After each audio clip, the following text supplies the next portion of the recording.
Hello there. Presented by the Atlas Strength Shop. This is the Atlas Nerds in Iron podcast. Good evening. Welcome to the Atlas Nerds in Iron podcast. I'm your host, Cameron Ray. This is our beautiful co-host, Mr. Mathew Cavalier. And today, we have a very special guest. We have Garrett Bottesy Bailey. Hi, everyone. How you doing today, Garrett? Today I'm great. And how you doing, Matt? I'm doing great. A little bit hungover, but I'm hanging in there. Well, for good reason. Matt cooked us a hell of a lot of crawfish yesterday. Delicious. And there was a lot of beer that was involved as well. Of course. How many beers did we leave you, and how many of them did you drink? Okay, so when I woke up this morning, I looked in the cooler, there was 3 total beers left out of a case. There were a lot of beers when I left, Yeah. and I know Caleb didn't drink any. Yeah, and I'm pretty sure I touched into double digits there last night. Hey, sometimes you gotta. Yep. It was the last crawfish boil of the year, so, I just went full send. How much crawfish do you have left over? After I gave Heather's mom a bag, I filled up a gallon Ziploc bag with tails, so Okay. Wow. enough for that. So, yeah, That's a that'll be lot. plenty. You gonna do some fettuccine? You got something else in mind for it? Actually, I kind of wouldn't mind making that fettuccine again. That was really good. That fettuccine was so damn good. Yeah. All right, so today we got a few things we're going to talk about. We are going to hit on it's actually we got a DM during the last podcast episode. Somebody commented and essentially said they wanted to sign up for their first competition, but they were a little apprehensive. They weren't sure if they were going to be strong enough. So we're going to hit on that, on some markers that you're going to want to make sure you have right, not necessarily physically, but in your head, before you sign up for a competition. And since we got Bottesy here today, Bottesy is, I think of him as a world-class powerlifter.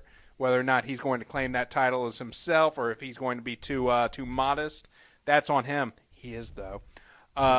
So he's going to be able to touch on the same topic from a powerlifting perspective as well. But first, we're going to get to our sponsors. First and foremost, we have StrikeForceEnergy.com. If you're feeling a little bit sluggish, it's about mid-afternoon, you don't quite need any pre-workout, but you just need a little bit of caffeine to get you through the day, then go to StrikeForceEnergy.com, use promo code ATLASSTRENGTH at checkout, and you're going to save 20% on your next order of caffeine. They also come in little, not really little, but 750 milliliter pump bottles. You can put it on the back of the sink, pop a couple of spurts into whatever you are drinking, and you're going to have enough caffeine to make your coffee. Yeah. Why are you looking at? I don't even drink coffee. Honestly, I just want to see the expression on your face whenever it clicked, whenever I said that. But yeah, like I am sluggish in the morning. I need a little bit of caffeine to get me going, and Strikeforce Energy is the way to go. Next up, we have Impact Mouth Guards. If you like keeping your teeth, I suggest you go to Impact Mouth Guards, use promo code ATLASSTRENGTH at checkout, and you're going to save 10% on your next order. Bottesy, do you use a mouth guard when you lift at all? I used to when I was really young, but then it kind of made me gag, so I stopped. Okay, so was it one of the ones that has the one used, was it one of those ones that has the connector that goes under the tongue? No, it actually doesn't. It was just a normal mouth guard? Just a normal mouth guard, yeah. So I'm going to show you mine. Obviously, you're not going to pop it in your face. But if you think that one will work for you, what Impact Mouth Guards does is they'll actually send you a kit. You bite into, you send it back to them, and they're going to send you a custom mouth guard that fits you and only you. Okay. Yeah, so it's not that boil and bite bullshit. This is like dentist office quality mouth guard. Without the dentist office quality price tag. Yes. I like it. Yeah, so I'll try it out. They cost $50 for everybody else, 10% off if you use promo code ATLASSTRENGTH at checkout.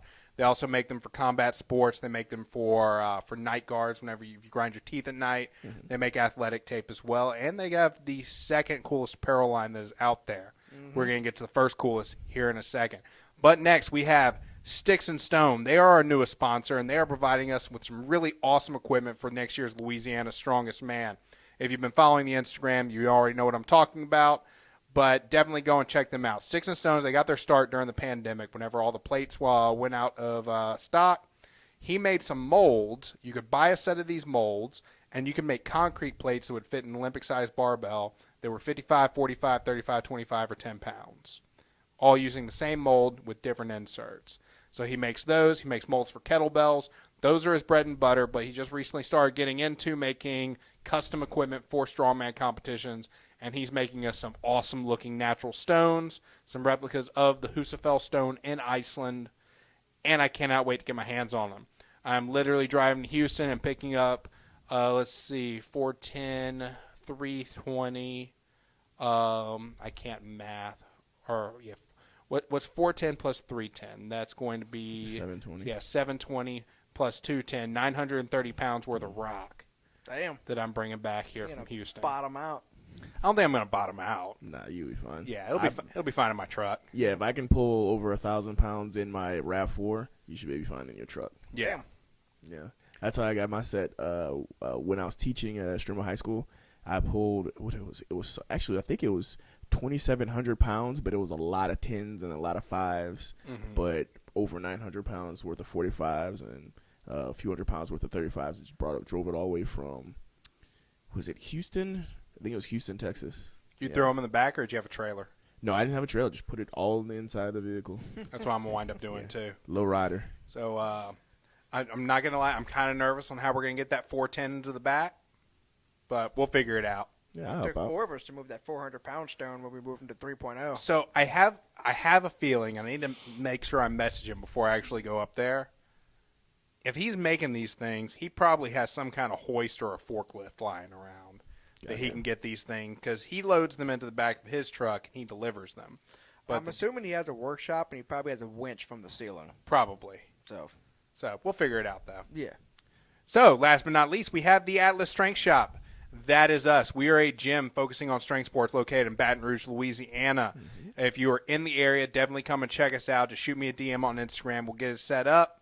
If you are not in the area and you still want to support us, we have an awesome apparel line. Me and Matt are actually twins today, wearing matching shirts, and Bottesy is wearing one of our shirts as well. And you can use promo code AtlasNerds10 at checkout, and you're going to save 10% on your next apparel order. So that's it for the sponsors. Yep. All right, so yeah, we're just going to shoot the shit for a few minutes, then we're going to get into the topic. So saw you both yesterday, but before that, how was y'all's week? Pretty good. Week's pretty good. I've been making some progress. Yeah. I had a solid week training. Yeah. Really enjoyed it. Good week. I know. How long do you have before you go to nationals? I think this is my 4th week out. Yeah, it's 4 weeks out. Okay. How you feeling about it? Feeling pretty good. Need to tweak some things on deadlifting. I've learned I need to tweak a couple things on squat, but squat's coming along really well. Bench is coming on better than I thought it was. So I'll probably be hitting some new PRs for an opener. That'll be nice. I think I'm going to have some fun. What you wanting on bench? I'd like 600. 600 looks really plausible this time around, and I'm going to be opening pretty close. But even with conservative jumps from there, it looks like 600 will be possible. Never been anywhere near that before, but this shirt's working really well for me. Awesome. And we're not talking about the Atlas Strength Shop shirt. He's competing geared. That would be nice, though, if the Atlas Strength Shop shirt was going to guarantee a PR on your bench. Drug free. So I've learned recently that geared comes out as being like steroids and the performance enhancers. I am 100% drug free. So, yeah. That USAPL life. But so exactly how does it?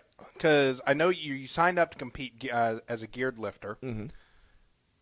But you qualified for nationals raw. So exactly how does that carryover work?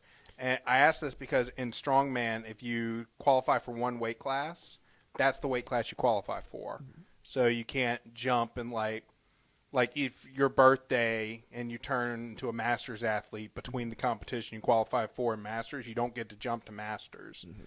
So how does it work with USAPL as far as jumping the ship and putting a suit on? So in USA Powerlifting and really most other powerlifting divisions, it's pretty much the same.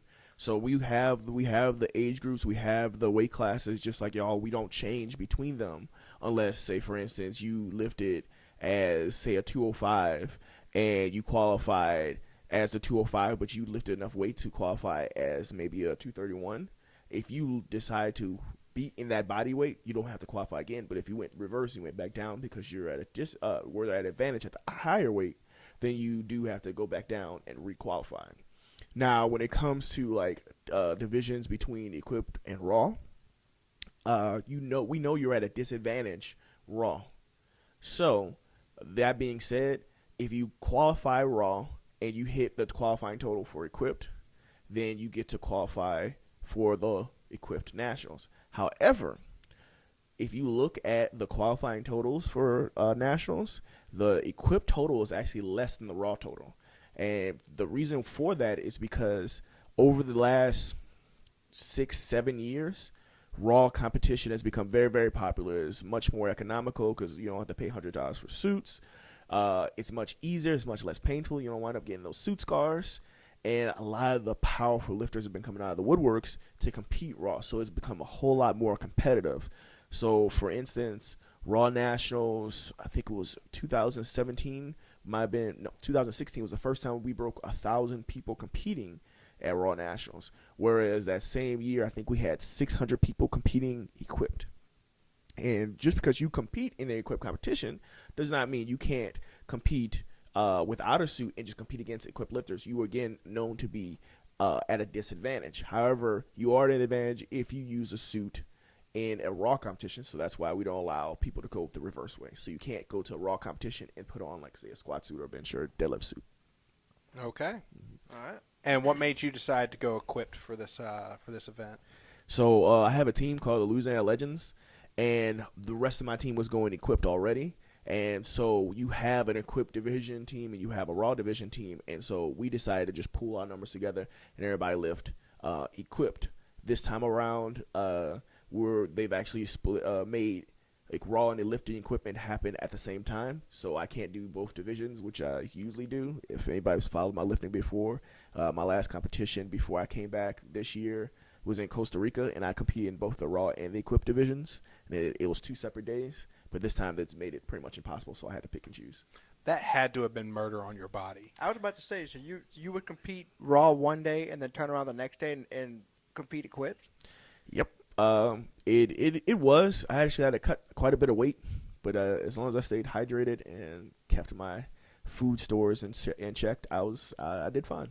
Damn, that's a lot of heavy lifting in a short amount of time. Mm-hmm. And how old were you at the time when you did this? Ooh, I was 27. Yes, I had just turned 27. Okay. Mm-hmm.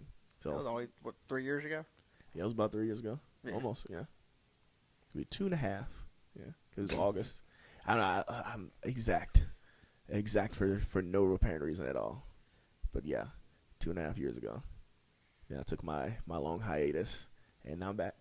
Yeah, well, you had a good reason to take that hiatus, though. Mm-hmm. Yeah. Yeah. Still, you come back from your hiatus, you train for 3 months? Yeah, it's about And 3 months. then Yeah. you pull 720. Jesus. 722, yeah. I didn't actually expect to pull in the sevens. I didn't think I still had it in me because it definitely wasn't panning out in training. But, deadlift is a love-hate relationship. So when you get to the competition, you get the crowd hyping you up, and you'll be able to do pretty amazing things. Mm-hmm. Yeah, it was something that definitely confused all of us watching you training. You'd go to pull 315, you'd be like, nope, it's not there today. Mm-hmm. I remember watching that. I'm like, what are you doing? I know you can do that. I know damn well you can do that. I don't know. I think part of it is I'm very, very I'm OCD about my deadlift. I'm very, very technical. Mm-hmm. So if I don't feel it, and after my injury in 2019, I've been very, very cautious about my deadlift. So if I feel like that injury is coming back, because there was a point in my 2-year hiatus where I tried to train again, and it popped, just like it had popped the months prior, and I slowed down. I was like, I can't let this happen again. So I get a little worried in training, but when it comes to actual competition, all out. So I don't think we've ever talked about your injury. Like, I wasn't aware that you ever been injured. Do you mind telling us what happened? Oh yeah. So it actually happened twice just before the competition. So the first time it happens, I was training at Fletcher's House of Power, which is the gym I used to train at before I came to Atlas, and I was deadlifting. I think I was deadlifting something around 645 for reps. And I got to my 4th rep, and this was 7 weeks out, and something my back just popped, and I fell over. And that never happened to me before. I've had like a glute injury that kind of developed over time, but this was like the most dramatic injury I've ever had that just popped out of nowhere. After that, I was limping for a few weeks. I could barely move my left leg. It felt like a nerve was being pinched. I couldn't stand up straight. Did your testicle hurt? No. That happened to me. Oh, no. And so I took a little time off, but I had to, I was competing in Costa Rica for the NAPF competition. And I was like, I had to come in and do something because I already signed up. All my meat, everything was ready to go. Everything was signed up, and all I had to do was compete. And so I took about 4 weeks of rest, and then I came back, started deadlifting again, and then I think I was trying to hit 670, and I actually had it on video. I get up just a little past my knees, and the pop happens again 3 weeks out. So I was like, that's it. Can't deadlift anymore. Just gonna have to pray it works out at the meet. So I actually didn't deadlift for 3 weeks. Then went to the competition. I was able to get somewhere around 630, 640, and then I was able to put the suit on. The suit pretty much masks everything. So it was like 793 at the suit. But after that, I still was limping around for quite some time. My students were asking me what was going on. It's like it's gonna be hard to explain to you. Just lifting. But I was able to recover, but it took a lot longer than expected. Yeah, a lot of bad luck in 2019. I think. Yeah. I've had to deal with a couple of back pops over the years.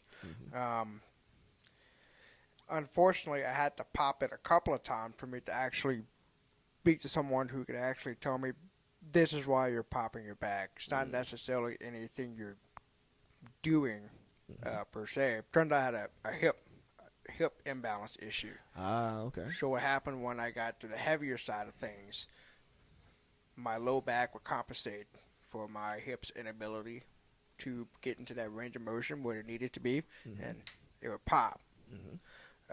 Once we figured out what was causing it, and I was able to work on that issue, now I'm back into like, I can pull into the fours again comfortably and not really have to worry about it. Yeah, it's a great feeling where you don't have that pain anymore, that little discomfort, because you get worried when it's not even painful, it's discomfort. And yeah, it's the same thing for me. The hip pain never goes away. That is just something that I have to live with. But I can work on it enough to where I won't hurt myself. Okay. His hips do, in fact, lie. Oh. Yes. Yeah. Naughty hips. Okay. So let me get this straight. 4 weeks out from out. your last nationals meet. I think it was 3 weeks. It was 3 weeks out, yeah. You hurt your back. Then you take a little bit of time off. You say, well, I got to do something. So you train again. So you hurt it again. And then you say, well, I still have to compete. I'm already signed up.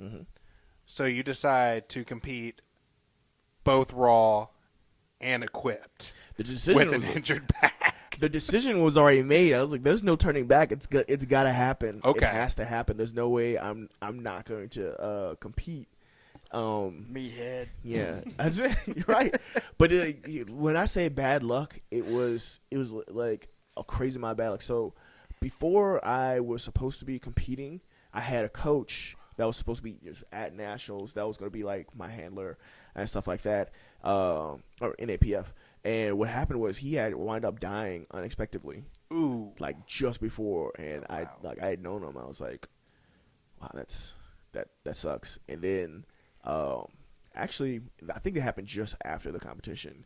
The principal of the school I was teaching at, he died, and he was a really good man. And yeah, it was a lot of bad luck. And another coach that I had that was supposed to go with me, he didn't die. He wound up not being able to make it to the competition for me. But usually he is. But Costa Rica, other than that, Costa Rica was really nice. I enjoyed it. I wanted to climb those mountains, but I had to compete back to back, so I couldn't. No, you were done. Yeah. There are mountains in Costa Rica? There's mountains in Costa Rica. Well, I guess so. That's where they filmed Jurassic Park, isn't it? Maybe part of it. I think so. I don't know. Maybe part of what is it, Dominion that's coming out, or the one before Dominion, where they have the scene where they're going down the mountain. Yeah, but it's not large mountain. You can see the tops easily, but it's just completely forest covered over mountains, and it's beautiful. And I've always wanted to climb it, but. Not enough time. I knew I wasn't gonna make it back in time. I was gonna spend the whole day out there. No, just go back. Yeah, I will. Definitely will. Costa Rica was great. Never been to Costa Rica. It's part of the Caribbean though too, right? I'm not actually sure. I think it's just its own island. like Cuba. Mm-hmm. Yeah. Yeah, because I've been to St. Thomas out there, so I imagine it's probably very similar to St. Thomas. No if I had idea. to guess. Yeah, I have no idea on that one. Yeah. And geographically, I'm pretty inert until I actually go to the country or island or city, country, whatever. Yeah. Yeah. Oh, St. Thomas is basically just a big mountain with a beach around it. Mm-hmm. Is kind of how the whole thing is set up. Oh, like But- Hawaii. Yeah, Yeah, but okay. it is gorgeous there. Mm-hmm. So yeah, let's go ahead and we're going to hit on the idea of how do you know you're ready to actually sign up for a comp. I figure best thing to do is just kind of go around the room, give our respectives. Let's start over there with you, Matt. So I can kind of speak a little bit on this because I've only been competing. This is my second year competing. So the first time I did a comp was not very long ago. Basically, my opinion on it is this. Obviously, you need to train and you need to do everything you can to prepare yourself for the competition. But at the end of the day, whether you think you're strong enough or not is more or less irrelevant.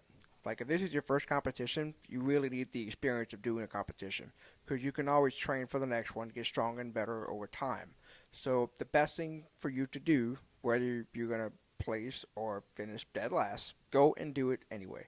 Get the experience, get a feel for how the competition works, have an idea of the flow in between events, how these things are structured, what you need to do to stay focused throughout. These are the kind of experiences that you can carry over to your next competition, which, unless you have to suffer from an injury, you will more than likely keep training, keep getting stronger, keep getting better, and that experience you will carry with you. Also, another thing to add is fear shouldn't stop you from doing anything in life. If you want to do this, do it. Because at the end of the day, at the very least, no one can take away from you that you tried. So just go out there, and if you make yourself look like an idiot, try. Unless the thing you're afraid of is fighting a bear with your bare hands. I don't recommend doing that, though. Go ahead and let fear stop you. Yeah. But I have my bare hands. I think In it's a this fair fight country- at that point. In this country, I have the right to bear arms, and I want that motherfuckers. I'm taking them right now. Yes. Fair fight. Yes. Yeah, I completely agree. It really isn't about how strong you are. You should just go and do it. Like, for instance, I didn't have much time to prepare for the Strongman competition. And that we just had a Capital City Strongman competition. But I went in and did it. Even though I had like events slowing me down, I was like, just go. And then you learn. So what I learned is you always want to take that first competition as a learning experience. So you want to learn. So I learned, okay, there's a lot more going on with the Strongman competition. The powerlifting competition, you have 3 events for powerlifting. You can easily space that time out. There's more time going into Strongman, less time in between, and so you have to take advantage of the resting periods in between. So I like to take a little bit of some nap in between. But once you establish where those rest periods are, like I said, you take advantage of it and come back stronger on the next event. Come back better prepared on the next event. And from personal experience, when it comes to just not strongman, but like powerlifting or any other sport, it's gonna suck the first time, but that learning experience brought over to the next competition will make you tremendously better, and it will make you look like a completely different lifter or a completely different athlete. As long as you don't let that fear stop you, like you said before. You give yourself that chance to learn. You go past that point, and like just any other competition afterwards, you'll continuously get better, and you'll look like an expert towards the end of it. Yep. That's good. Oh, cool. So at this point, I've actually competed in 3 different strength sports. Mm-hmm. My very first competition I ever did was it was a USAPL show. I think this was back in 2014, 2015. It was Pelican State Open that I did. It was, years ago now. But everyone told me, doesn't matter how strong you are, just try to get 9 for 9. So that's what I set out to do. I didn't get it. Missed my last bench, so I got 8 out of 9 good lifts. And in my mind, it was a win. I wound up getting second in my division. Granted, that was just because, the way powerlifting works. If only 3 people show up, everybody's walking away with a medal. There was a huge gap in between me and the guy in first, but it was what it was. I had a blast, and I definitely learned a lot. After that, my very next competition was a Highland Games meet out in Zachary. At the time, there weren't any Strongman in Baton Rouge or really anywhere around. I figured Highland Games was probably the closest I was going to be able to get for a while. I had never thrown a single thing. I had never seen a caber in person. I had never seen any of the weights in person. I just bought a kilt and showed up. And God, what is that guy's name? He's I can't believe I'm brain farting on his name right now. He's the owner of RevFit in Hattiesburg. He, up until recently, was the USPA state rep for Louisiana. USPA state rep? Yes. I don't know that. See, I haven't been too much into USPA. I know APF, and I know USA Powerlifting, but not USPA. But super nice guy. He wound up actually showing me all of the events and gave me a brief rundown on how to do them all that morning. Like, you showed up, there are no weight classes. You just show up in your kilt. You pair up with everybody. And in my mind, I'm thinking, this is just going to be a bunch of guys drinking beer with kilts in a field until I see people, like, pull out Inzer sleeves and all the extra equipment. Yeah, and I was like, wow, I am hopefully unprepared. I am hopefully unprepared for all of this. I am so sorry. It is quite all right. We're just going to roast you on the podcast. It's okay. Botsy's phone is ringing in the middle of the podcast. Yes. It's okay. It's not as bad as a couple weeks ago. We're doing the podcast, and Jarvez starts banging on the door. Hey, Cam, you in there? I'm like, we're not here, Jarvez. This is all in your mind. But to go back to what you said, that's what I love about any strength sport in general. I've noticed that it doesn't matter if you're competing against somebody or they see you as like a complete noob. Like there's usually someone. I might even go as far as say there's always someone at the competition willing to help you out, no matter what. Because like they see that you need help, they understand that they've been in the same position themselves, and they help you. I remember actually there was a guy I didn't get his name, but he helped me at Louisiana Strongest, and he saw I was struggling like really really bad on the keg, and he showed me how to do the keg, and it wound up helping quite a bit. And I actually did like 50 pounds more than I'd ever done on the keg before. But I wound up not being able to get to the keg when it came to the medley. So it was very helpful, and I'm grateful for that. I remember there was a guy who was actually competing against, and it was a summer classic. What was it, 2017, 2018? And my bench shirt broke on me. Ooh, that sucks. And that might have been the second time I've ever bombed out in competition. Usually, if I bomb out, it's because either something tears, like a suit tears, or I don't make weight. That's pretty much it.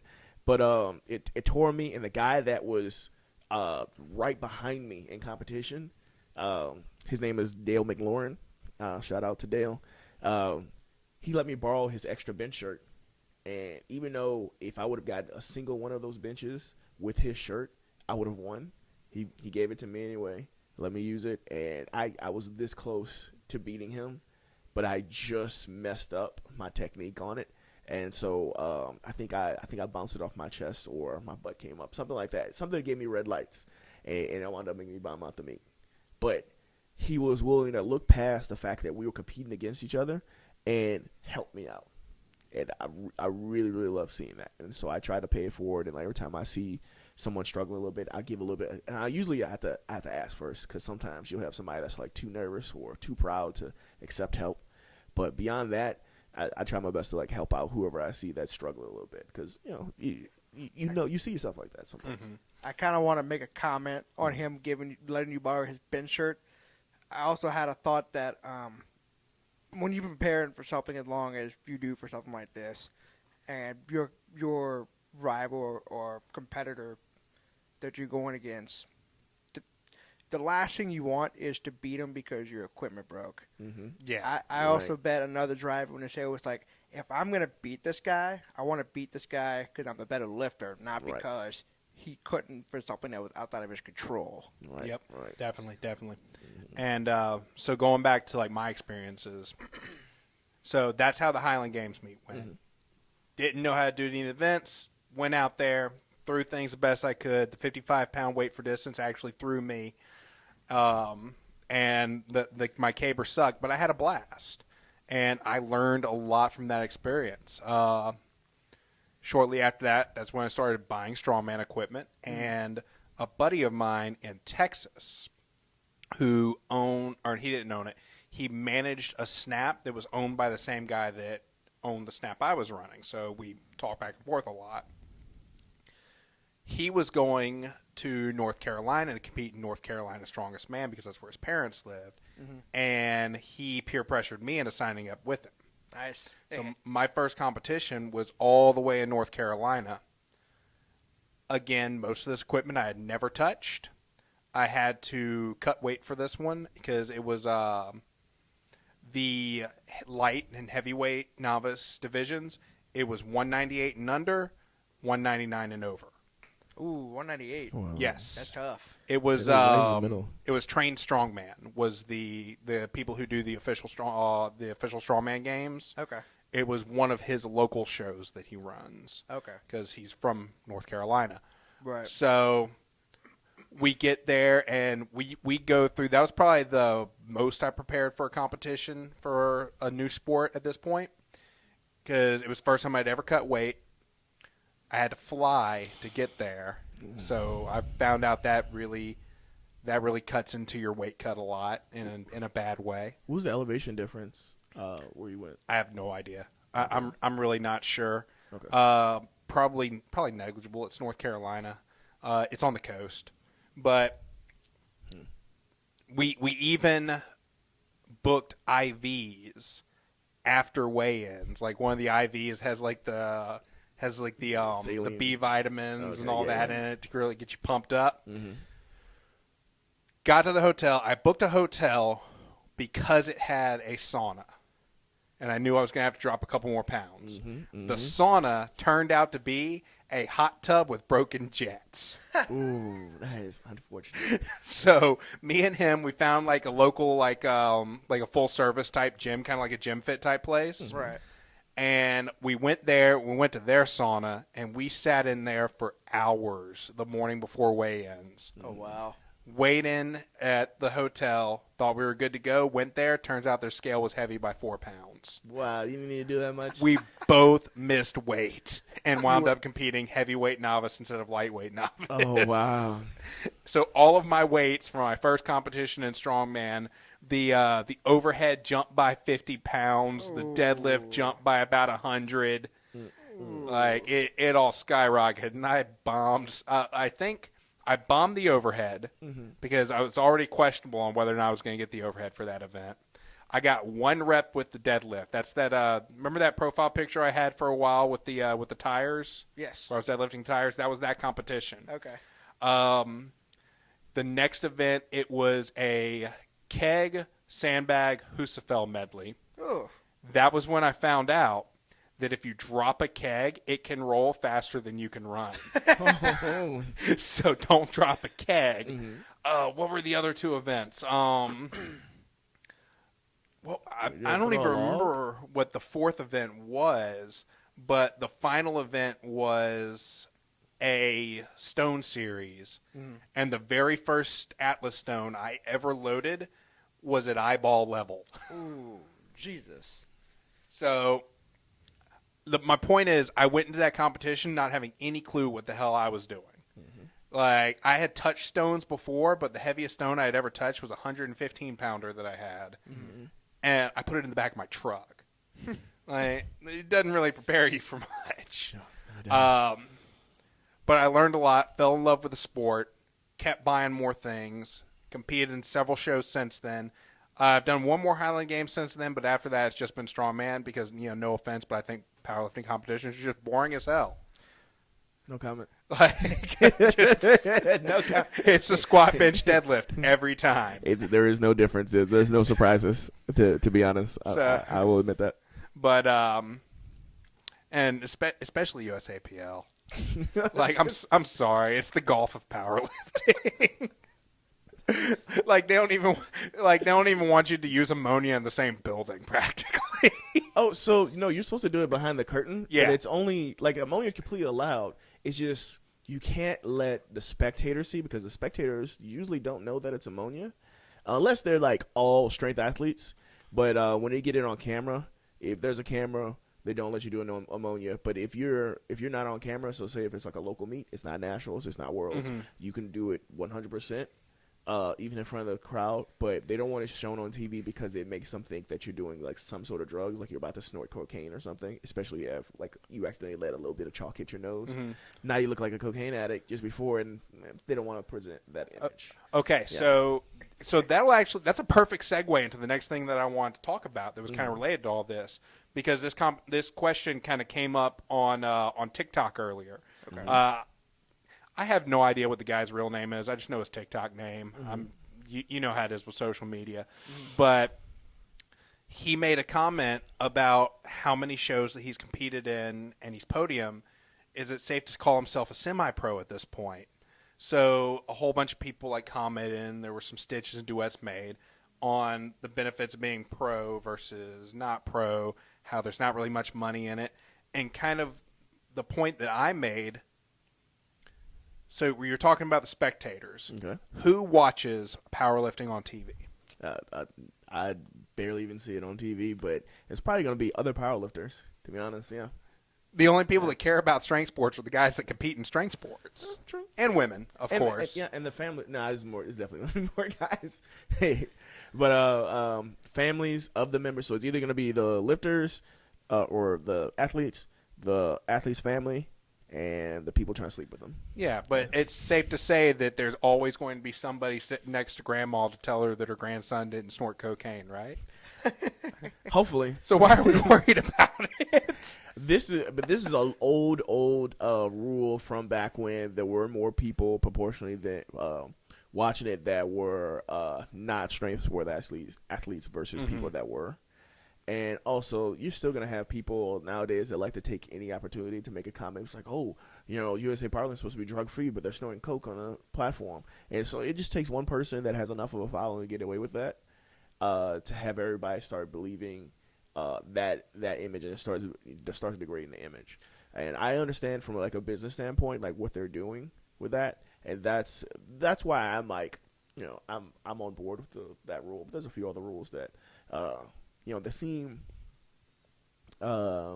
unnecessary at first, but if you look at the grand scheme of things, you're like, okay, well, this makes sense because you're not trying to portray this image because, USA Powerlifting is the biggest drug-free powerlifting platform or association in the United States, and pretty big chunk of IPF, or was a pretty big chunk of IPF until its exile. I know it's also the organization that backs collegiate programs and high school programs as well, too, right? Mm-hmm. Yes, they do. So yeah, I definitely, and that's kind of my standpoint with it, is I definitely see the need for an organization to not let high school kids get too ammonia happy. Because, then for the gram, they start hitting ammonia on every single working set. Right, and then you don't really know what you can do outside of adrenaline, and you start faltering in your training because I don't have my ammonia, and then also you have people that have their septum break down because they've done too much ammonia. You've seen people with their nose bleed, and you don't want to bleed on the floor every time you lift.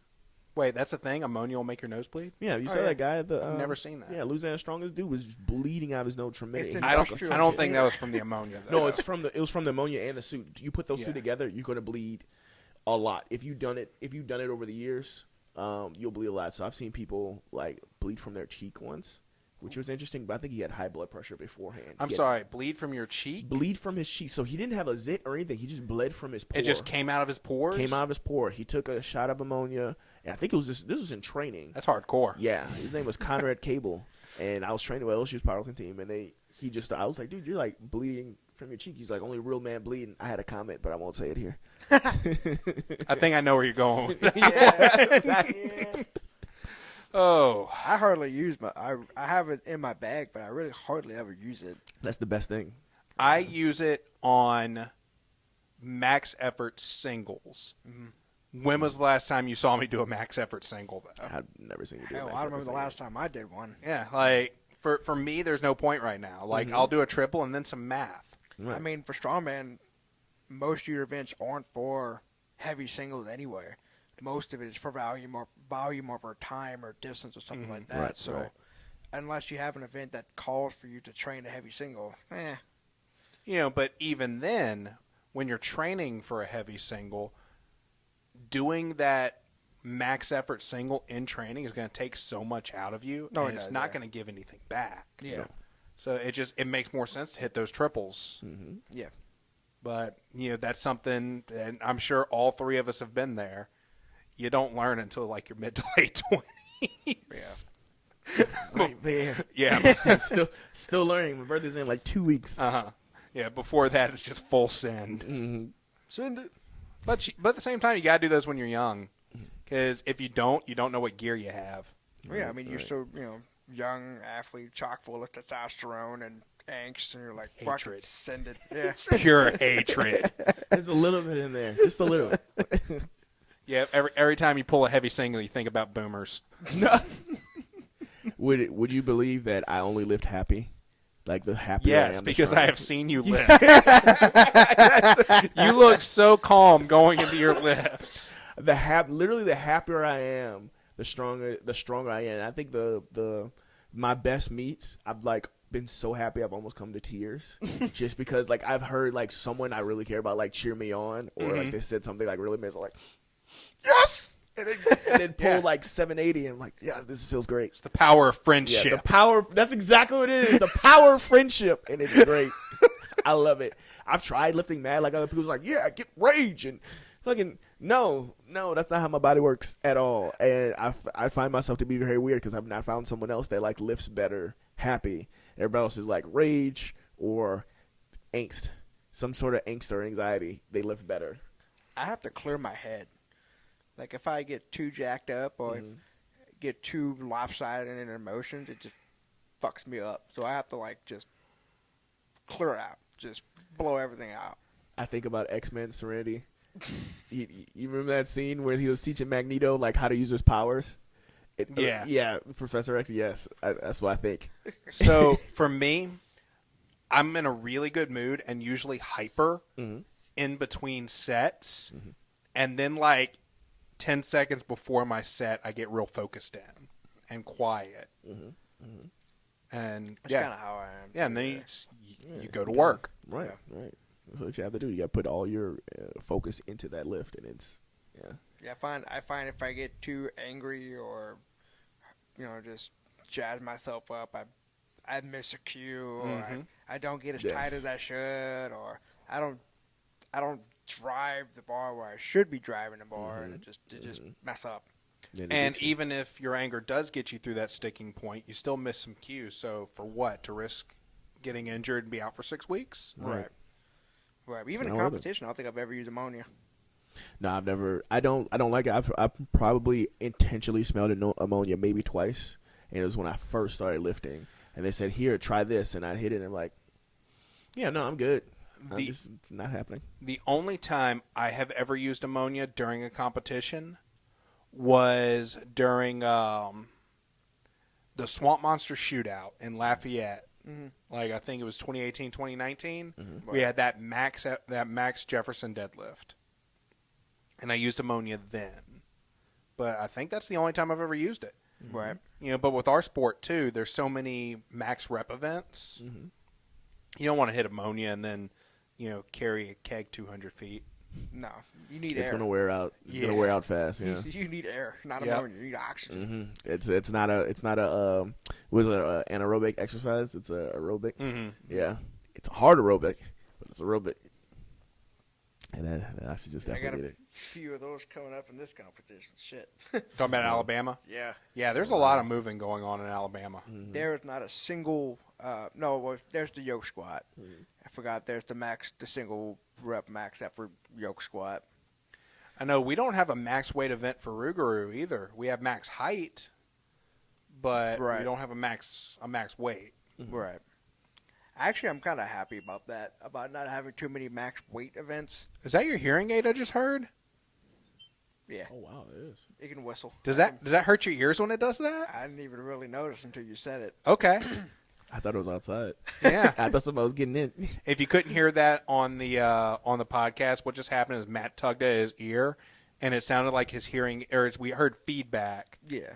So if I heard it from where I was sitting 8 feet away, I couldn't imagine what it must have sounded like in Matt's ear. But I don't know if being deaf kind of counteracts that. No, no, because I hear normally with my hearing aids in, so. Yeah. But no, my old hearing aids, I would hear it very clearly. Okay. Ooh. But for some reason, I just don't hear the Maybe there's feedback like a that dampener or much. something on the inside because it. Maybe. Yeah. I have no idea. Yeah. I just hear a constant ee. Only when I'm sleeping. Only when I'm sleeping. Yeah. You mean tinnitus? No, my elbows don't hurt. No, that's the wrong word. I know what you really mean. I don't know the word, but I know what you really mean. It's where you step on a nail, right? No. You ever? I used to have this when I was sleeping. You ever sleeping? You hear like a scratching noise, like kind of some of the scratching noise. Pretty sure your house is haunted. That's what that sounds like. So I realized that it was my heartbeat, and it was so like you have your veins and stuff through pretty much every part of your body. So Hopefully. yes. So my ears were like folded over on itself, and so it was the blood flow through my ears that it made it sound like scratching, and it was because I was constricting the blood, and it sounded like scratching through the blood vessels. I have never heard this before in my life. Oh, it was so weird. It was so because I'd wake up and I'm like, what's going on? And then I'd try to go to sleep again. And then I start waking up. Something clawing its way out of him. Yeah. Alien. A demon came in him last night. Have you seen those videos? I haven't seen. Oh wait, the one where I saw this. What is it? It's in Mexico now, right? Where there's a lot of videos coming from Mexico where it's like they have like a video watching them, and the demon's like making love to them. Okay, so we're definitely talking about two different I have things. no idea what. Oh Yes. okay. So remind me after the Where? podcast. I'll have to show you on my phone. There's this dude on TikTok that's been making these videos with, like, very unfortunate phrasing. And he's a lifter. So he's like, I couldn't get my lift, but then a demon came in me. Whatever you're talking about, I don't want to know. This was stuff that's popping up on Facebook, and these people are like getting. Yeah, and then he's like, and then I took some back shots, and it's like a video of him flexing for the camera. Oh, that is unfortunate phrasing. That's awesome.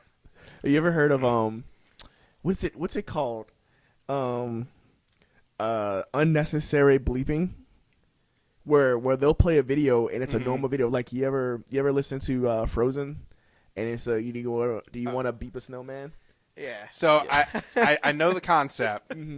I see your Frozen comment, and I raise you.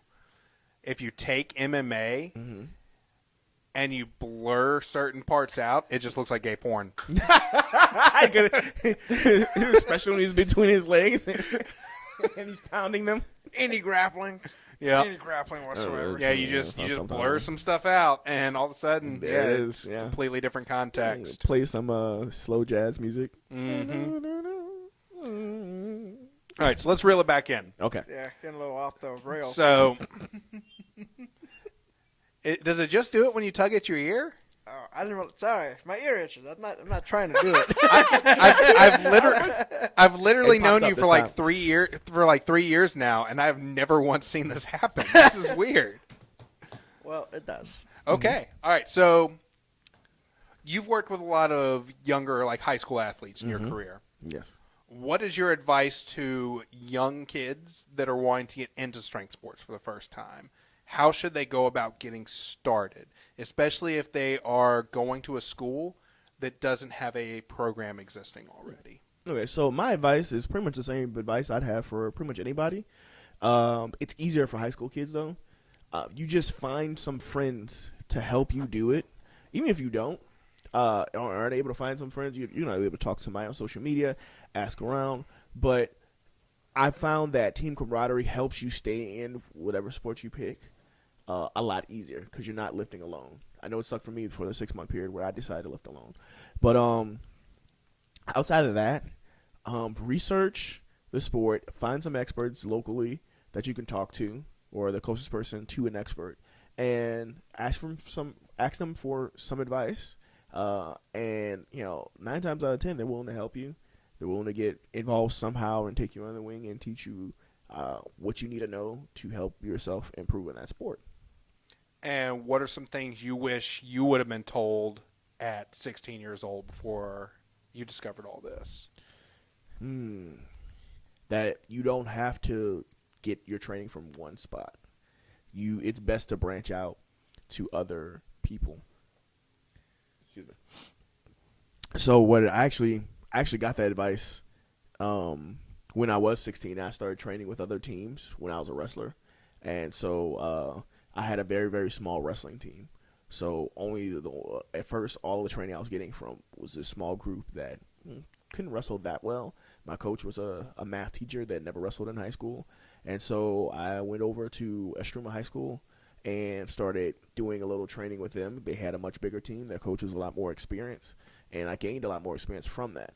I asked around, I looked up some training videos, and it helped me to become a better, more skilled lifter. I can do all the conditioning I want, but without the skill portion, I can always get beaten by the more skilled wrestlers. Okay. Awkward silence.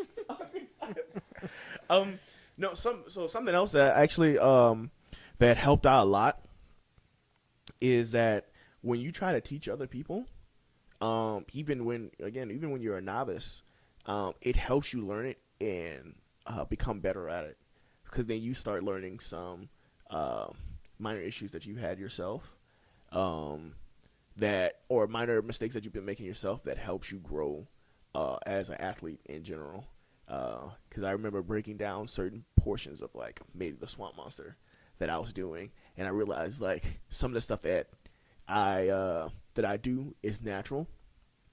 I have to break it down to that person. So that means the next time I teach it, I'm able to teach it a lot better. And then I learned that if I break it down, say for instance, I am turning in the middle of the throw. Well, if I tell them, well, lower your level instead of just turning because I was taller than most other wrestlers, then it helped them complete the technique a lot better. Same thing for lifting. When you break it down and start discussing with people or teaching people how to make that lift a little better, you realize, oh well, if I did this, if I activate my lats a little bit more, or if I open my knees up a little bit more, my deadlift improves tremendously. And giving the student or the person you're talking to the opportunity to speak back and ask questions, you'll learn a little bit more. Last piece of advice is don't let the failures of like yesterday affect today. Take them as a lesson, take everything as a lesson, and then keep going forward. Because if you keep living in what you failed at, then all you're going to do is just have a wall of failures and no progress whatsoever, nothing to show for it.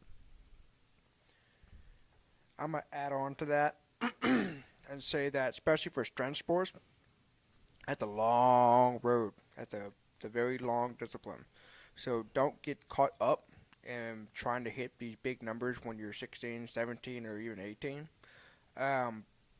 Keep working on your skills, keep building your base, and treat this as a lifelong project. So that way when you're in your 20s and 30s and 40s, you will hopefully minimize risk and you'll be able to reach potential that you would not have if you just tried to do everything in a condensed time frame. It's a marathon, not a race. Yep, it's a marathon. Mm-hmm. That's something that I definitely worry about with this newest generation that's coming up. And that's what that was in my head, yeah. Yeah. And I don't know if we've talked about this on the podcast before or not, but and you're just a little bit younger than me and Matt are. Mm-hmm. We're the same age. Oh, really? That's right. I always forget you're a little bit younger than me too. We were freshmen together, remember? Yeah, freshman. Mm-hmm. So you went to school with both Matts at one point. I did, because the other Matt is just a year older than me. But anyway, I remember when I was in high school, YouTube wasn't a thing until I think my senior year. So anyone who started in high school that was my age or younger had to get their first bit of education from either a coach or trial and error. Mm-hmm. Now, in the age of the internet, all of the collective knowledge of all the greatest coaches that have ever existed are accessible at the click of a finger. Mm-hmm. So all these lifters that are coming up have more knowledge than they do experience already. Mm-hmm. And because of that, I'm seeing it a lot where a lot of these lifters are going full on the gas at 15 years old. And their form is good, their positioning is good, but they haven't built that tendon strength, those joint strength, this bone structure. And because of that, I have a feeling that we're about to see the age where athletes or strength athletes anyway, aren't reaching their peak in their mid-30s anymore because they start specializing at 15 years old. Right. So we're about to see a lot of kids peak at their careers before they've even fully taken advantage of their grown man strength. I think we see that already. Not in our particular sector of strength sports because it's just starting to become more popular in the last maybe 10 years. But if you look at a lot of the Olympic sports, a lot of the Olympians are early 20s, and they specialize really, really early because they had it in high school. They didn't have YouTube initially, but there's I guarantee you theirs was the first one that popped up, and so. I have not seen maybe a 30 or 40-year-old in the Olympics dominating the 20-year-olds. Depends on the sport. It depends. Well, I'm thinking about the Olympic sports. So the Olympic the cleans and the snatches. The weightlifting. Olympic lifting. Yeah, Olympic lifting. Yeah. So you won't see that as much because it's you specialize and you grow. You get to your peak. When you're what I consider your junior year. I think we have CrossFit to thank for that a lot too, because it wasn't really a thing in the United States big until CrossFit blew up in the early 2000s or mid 2000s. And I think we saw a lot of kids realize they were really strong and really they had a genetic predisposition to be good at the Olympic lifts, but they hated burpees. So the ones that had that and also happened to be in close enough proximity to a strength coach or had the financial means to pay for online coaching, because that's another thing. Online coaching is becoming a thing now too. Right. Before, have you ever read the book The Talent Code? Or no. written? Read. Yeah. No. I need to read more books.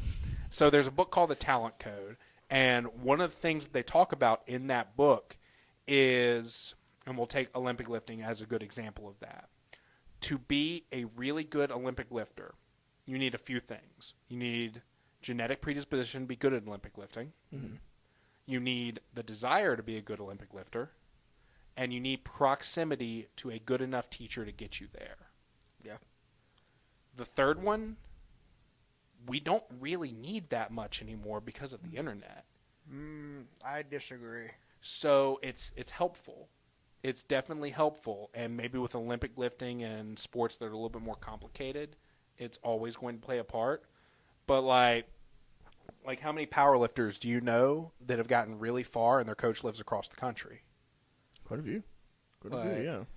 Because I remember when I first, I started when everybody was near me, but my coach eventually moved to Ohio, but he trained me for another 2 years, and I was still pretty good. But I do know some people that are like IPF level, and their coach is miles away. And Strongman, Yeah. you can have a coach that lives on the other side of the country. Like, nothing's ever going to completely replace somebody who's actually sitting there with you all day, every day.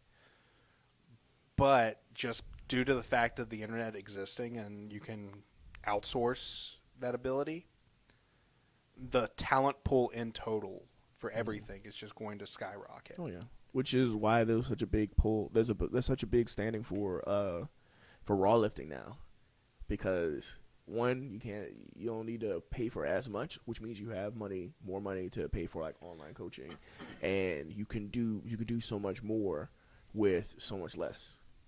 Yeah, I'm also starting to see some raw lifters actually be able to outpace equipped lifters.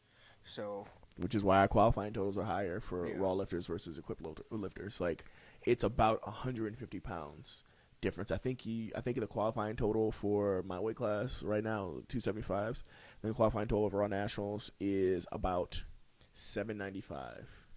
The qualifying total for the equipped lifter is 727.5. Roughly, what are those in kilos. freedom units for all of our people at home that don't know math?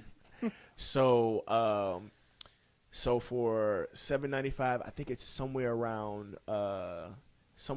late 1700s, between 1770 and just below 1800, and then 727 is like 1600 pounds, something like that. Yeah, 1650. Yeah. Okay, well, cool. Hey, do we have any? We had any questions or anything come through? yeah, we did. What we got? Let's see. Got a few comments. Big Country 614 said, "What's up, fellas?" All right. And then Okie Raider said, "Welcome to the Beard Show." Okay, Got a this is the little Beard Show. Facial hair going on here. But Big Country 614, I had a question. What do you guys think of 2022 World's Strongest Man lineup? I honestly don't have the lineup committed to memory. So I figured you might know better than I would. So I'll tell you what, we'll talk about that next episode. Okay. Yeah, we'll go ahead and have that written down, and we'll do a lot of heavy research into that. Yeah. And we'll cover that next episode. Okay. Let's see. He also, Woodsman80 says, "Not a big fan of ammonia, just every once a few months." And that's all the comments and questions for right now. All right, Okay. cool. Well, we just crossed over the hour mark about 2 minutes ago. Does anybody have anything they want to touch on before we go ahead and take this thing in for a landing? Yeah, we have. We did skip over two of the. Yeah, Steffi and Heather. Yeah. Okay. You want to hit on those real quick? What's up? You want to hit on those real quick, or? Yeah, might as well. Take it away, Matt. All right. So something that I thought was interesting. This video I came across was of Steffi Cohen. I'm sure anybody who's involved in strength sports has heard that name at least once, especially if you're on social media, because she is everywhere. But I thought something that she did was really impressive. I don't know how long ago this lift actually happened, but she posted a video on her social media platform 2 days ago. But it was a video of her at 118 pounds body weight, and she was pulling a 530-pound deadlift. And all I could think was, my God, that's just fucking nuts. She's one of the best deadlifters on earth. Yep, so that that definitely makes sense. Absolutely crazy. And there's another one that I like. Her name is Heather Connor. She, the info she put was she is a lifter at 47 kilograms body weight, which is not even 100 pounds, or I think it's like maybe 98. touching 100 pounds. I think it's just at 98. And if I remember she right. deadlifts more than 4 times her body weight. She is in the fours. And again, I thought that was another lifter. Like, damn, she is strong. That's insane. That's one thing that I've always noticed is when you, even though they don't get the spotlight they deserve, when you look at the female athletes that are out there in strength sports, whether we're talking about powerlifting or strongman, I mean, look at people like Rihanna and Lovelace. Mm-hmm. You know, she is just over 100 pounds, if I remember right. She pulls us in the 6s with gear, but still. So just to provide a little clarity for some people who can't really get the significance of that in their head, that would be the equivalent of me, who weighs 220 pounds, being able to pull an 880 deadlift. Like, that's just nuts. Like, to have that much strength pound for pound, it's just crazy. It would be like Thor pulling 2,000 pounds. Right. Like, it's just the ability to pull that many times your body weight is just mind-blowing. Mm-hmm. I can't even imagine how much, what I would do with that kind of strength, to be honest. I mean, I know I would do. I'd still be competing for sure. You'd be winning. I'd be winning every time. But I'd be competing by yourself. Nobody buy that plane ticket. I'd be up there with like Ray Williams and Bonica, who win all the time, every time, because they're the greatest. Yeah. But it is, even them. They have not hit anywhere near 4 times their body weight and one of their lifts. Like, I think Ray Williams sits at about 180 kilos. It's about, what, like 360, 370. And he squats 1,000, so it's like 480 in kilos. And so it's, he's just a little bit over, or just a little bit under triple body weight. Which is still insane. Yeah. It's very, but it puts you in perspective. Ray Williams wins almost all the time. Unless he's sick, he wins almost all the time. Bonica Brown wins almost all the time, and they don't lift like triple their body weight. But it puts in perspective like how powerful these ladies are. Yeah. Using power, and not just strong for because it's it's more compact. But yeah, just how much power that little person you can pull out. Yeah, I think it's pretty amazing. Yeah, I don't think I'd want to fight either one of them. No. Nah, that's not something you want to do at all. No. Yeah, you might ask them to help you move. Yeah. For sure. Next time we move Atlas, we're gonna hit up Steffi Cohen to help us move out of here. Mm-hmm. Yep. I think I can get in contact with Heather Connor. It's been a little bit since I talked to her, but yeah. Oh, but I never want to move Atlas again. No, I like it here. So you weren't here for the last move. No. But we moved from 2,000 square feet. It was like 3 miles down the road from here, and we moved into here. That move was brutal, but what was worse was the fact that I had to buy 100 more stall mats, and those things are 100 pounds apiece. Oh, wow. Yeah, they were heavy. So, and they're 100 pounds of floppy bitchness. I bought 8. I know what you feel, and I moved all of them myself. I had to put them in my vehicle, then drive them down the road, and yeah, I know exactly what you feel. Well, you see where Tractor Supply fucked up is they told me they did free delivery over certain orders, so I was like, sweet, I want these delivered. Mm-hmm.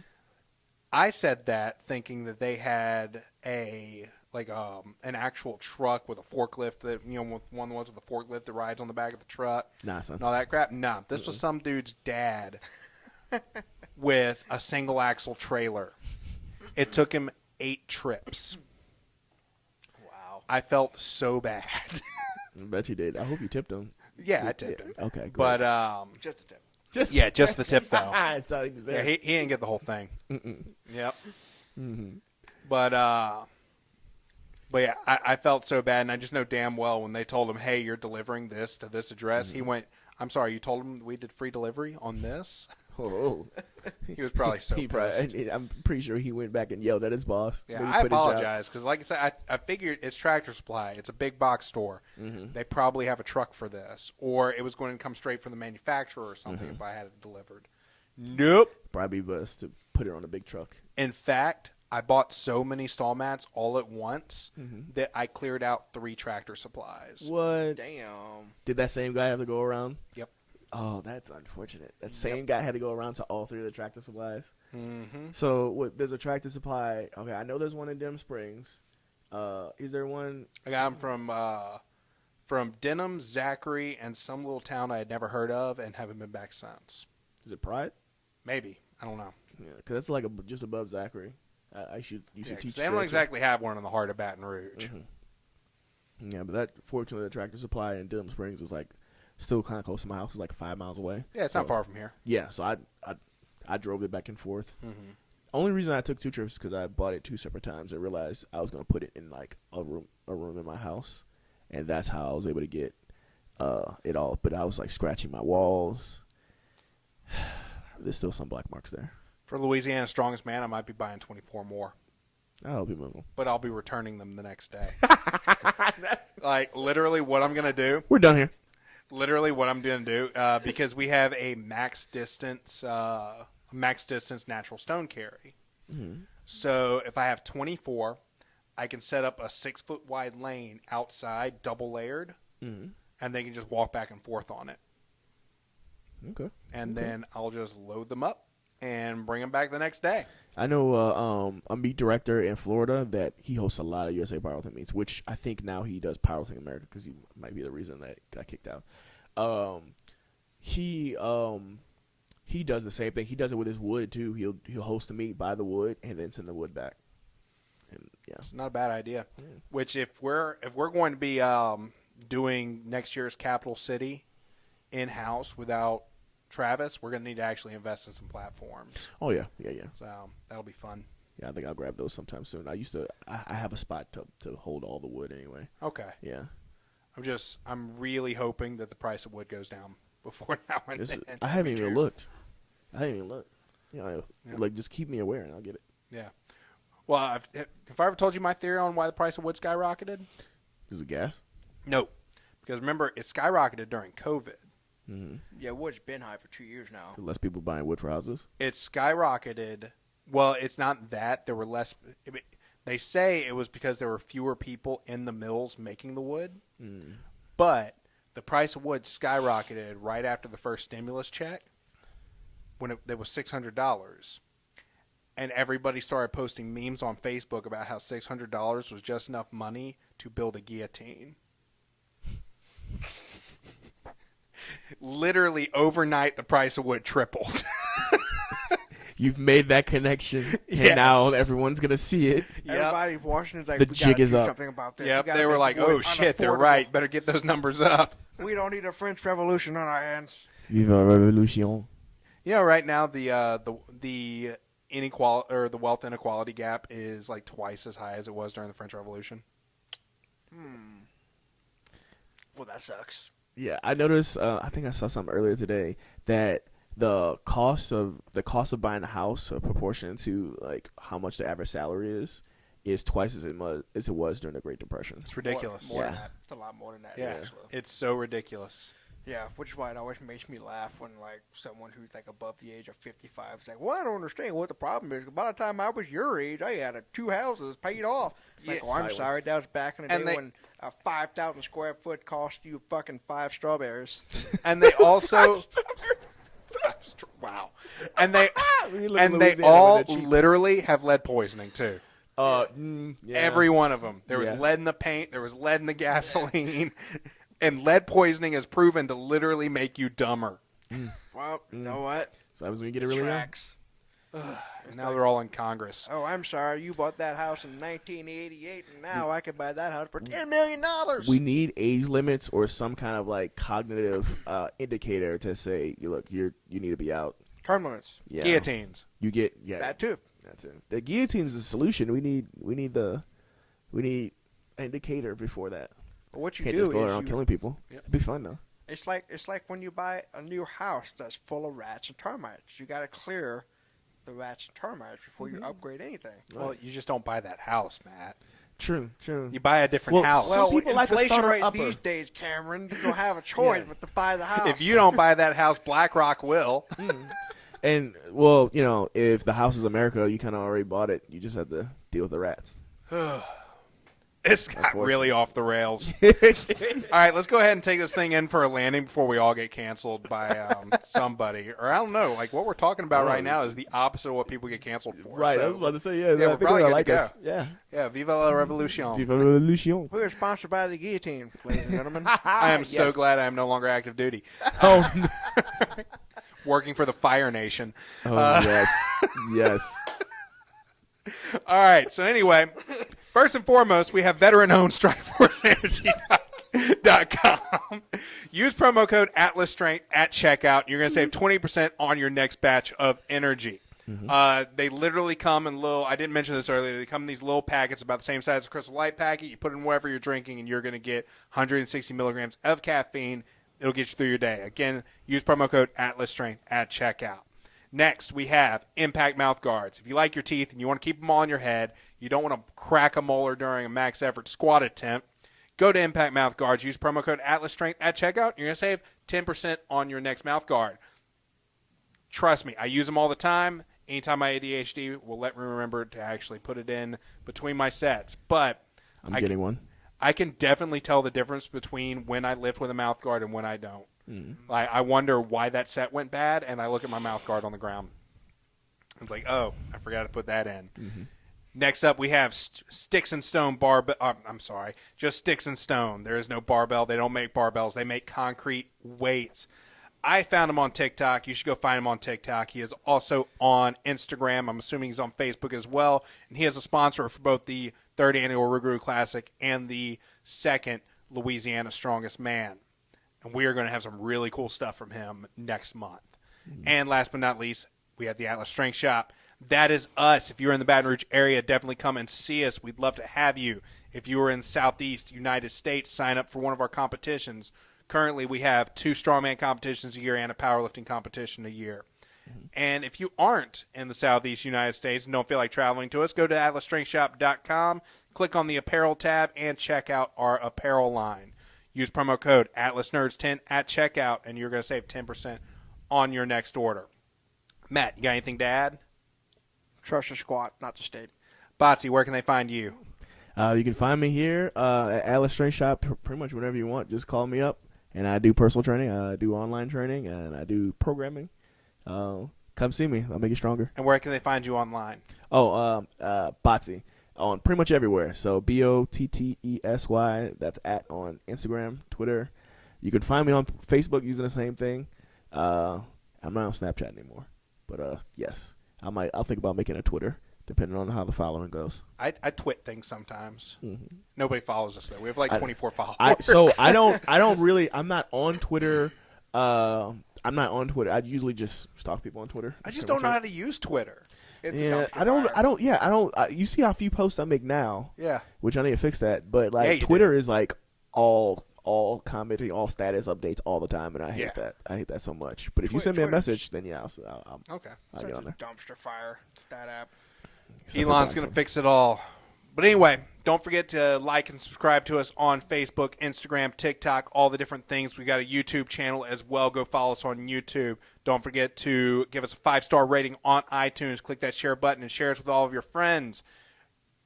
If you're watching us on TikTok and you liked us and you want to find more of us, these podcasts go live every Monday at 6:30 a.m. So definitely go and check that out on all available platforms. So until next time, we'll see ya. See ya. Have a nice one.